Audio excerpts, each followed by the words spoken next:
Vaccination में 100 करोड़ का मुकाम हासिल करने पर बोले PM Modi, 100 crore vaccine dose केवल आंकड़ा नहीं, देश के सामर्थ्य का प्रतिबिंब, देश ने रचा नया इतिहास। राष्ट्र के नाम संदेश में पीएम मोदी ने कहा, 100 करोड़ वैक्सीनेशन नए भारत के सामर्थ्य और परिश्रम की पराकाष्ठा को दिखाता है। पीएम मोदी बोले, भारत के कोरोना से लड़ पाने की काबिलियत पर उठे थे सवाल, 100 करोड़ वैक्सीनेशन ने हर सवाल का दिया जवाब। अब दुनिया भारत को कोरोना से सुरक्षित मानेगी, फार्म हब के रूप में भारत की स्वीकृति को मिलेगी मजबूती। पीएम बोले, वैक्सीनेशन में हमने नहीं होने दिया कोई भेदभाव, वीआईपी कल्चर नहीं हुआ हावी। 100 करोड़ टीकाकरण उन लोगों को है करारा जवाब जो कह रहे थे भारत जैसे देश में ज्यादा लोग नहीं लगाएंगे वैक्सीन।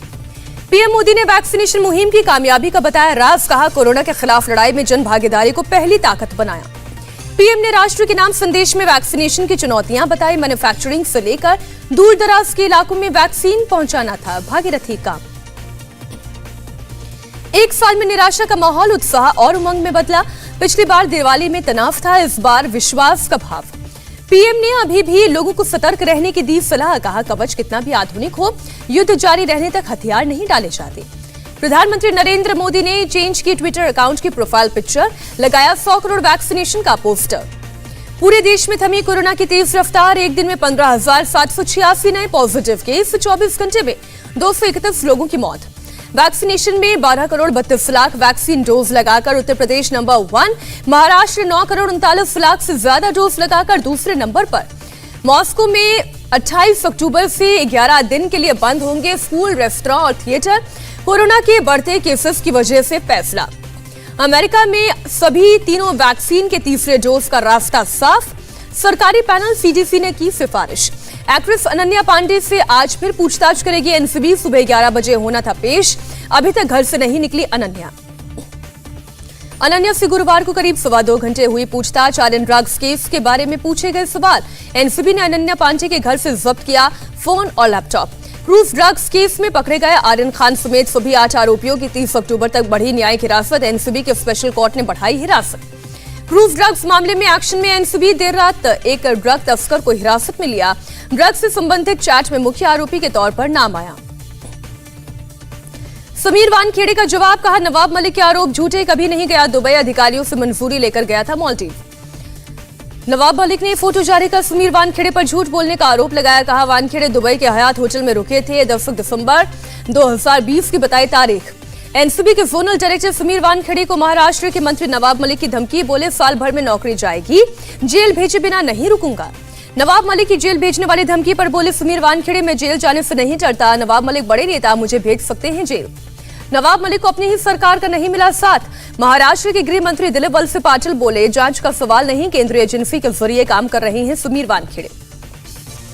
जम्मू कश्मीर में फिर एनकाउंटर, श्रीनगर के चानापोरा इलाके में 2 आतंकियों के घिरे होने की खबर, सुरक्षा बलों का ऑपरेशन जारी।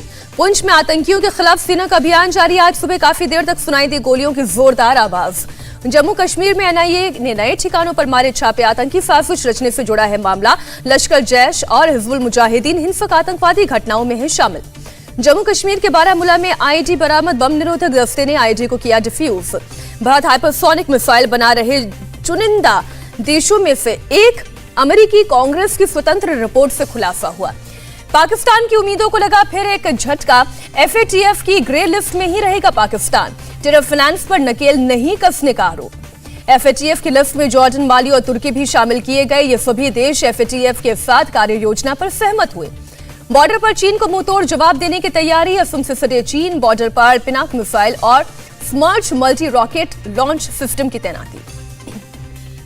भारत ने चीन बॉर्डर पर तैनात किया मिसाइल सिस्टम, अरुणाचल और असम से सटे बॉर्डर पर चीन ने पहले से ही तैनात कर रखे हैं आधुनिक हथियार सिस्टम। उत्तर प्रदेश के सीएम योगी की सुरक्षा में बड़ी चूक, बस्ती में सीएम के पहुंचने से 45 मिनट पहले ऑडिटोरियम में लाइसेंसी रिवॉल्वर लेकर घुसा युवक। बस्ती के एसपी ने लापरवाही बरतने के आरोप में गेट पर तैनात 4 पुलिसकर्मियों को किया सस्पेंड, विभागीय कार्रवाई के लिए लिखा पत्र। आरएसएस प्रमुख मोहन भागवत अयोध्या में श्रीराम जन्मभूमि पहुंचे, मंदिर निर्माण का लिया जायजा। पंजाब में कांग्रेस और कैप्टन की सियासी जंग तेज, प्रदेश कांग्रेस अध्यक्ष नवजोत सिंह सिद्धू ने ट्वीट कर अमरिंदर को तीनों कृषि कानूनों का शिल्पकार बताया। अमरिंदर सिंह का सिद्धू पर पलटवार, सिद्धू को फ्रॉड और धोखेबाज कहा, मेरे 15 साल पुराने बयान को किसान कानून विरोधी बता रहे हैं। कैप्टन अमरिंदर सिंह ने कांग्रेस पर किया अटैक, अवसरवाद की राजनीति का आरोप लगाया, कहा बीजेपी के बीजेपी में 14 साल रहने के बाद सिद्धू को कांग्रेस में शामिल किया। अमरिंदर सिंह ने कहा, सिद्धू केवल खुद के प्रति वफा था, कांग्रेस ने मुझ पर भरोसा न करके खुद का नुकसान किया।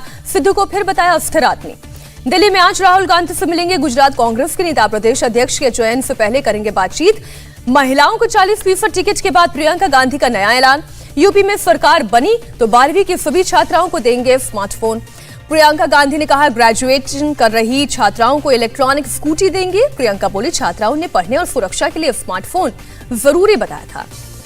मायावती ने प्रियंका गांधी पर साधा निशाना कहा, बीजेपी और सपा की तरह ही कांग्रेस ने चुनावी छलावे के तहत अनेकों प्रकार से लोक लुभावन वादे किए। बोली, कैसे करे विश्वास।